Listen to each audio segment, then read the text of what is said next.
ईश्वराने, निसर्गाने प्रत्येकाला काही ना काही देणगी देऊन या पृथ्वीवर पाठवलेला असतो.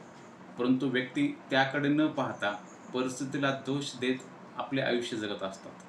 संत तुकाराम महाराज एके ठिकाणी म्हणतात, की "ढाल तलवारे गुंतले हे कर, झुंजार मी कैसा झुंजो. पेटी पडदळ सिले टोप ओझे, हे तो दुजे मरणमूळ. बैसविले मला याने अश्वावरी, धाव पळतुरी कैसा. असोनी उपाय म्हणती अपाय, हाय हाय मी काय करू. तुका म्हणे हा तो स्वयं परब्रह्म, मूर्ख नेने वर्म संत चरण." म्हणजे व्यक्तीकडं बऱ्याच गोष्टी असतात, परंतु त्याचा कसा वापर करावा हे जर नाही समजलं तर या युद्धातून परत आलेल्या तरुणासारखी माणसाची अवस्था होते. म्हणजे तो काय म्हणतो, की ढाल तलवारात माझे हात गुंतलेले आहेत, मी लढू कैसा, आणि घोड्यावर बसवलेला असल्यामुळे मला पळता पण येत नाही. म्हणजे ज्या गोष्टीचा वापर करायचा तोच त्याला ओझे म्हणत आहे. त्यामुळं व्यक्तीने आपल्याजवळ असलेल्या चांगल्या गोष्टीचा, चांगल्या बाबीचा विचार करून त्याचा वापर करावा आणि आपलं आयुष्य यशस्वी करावे.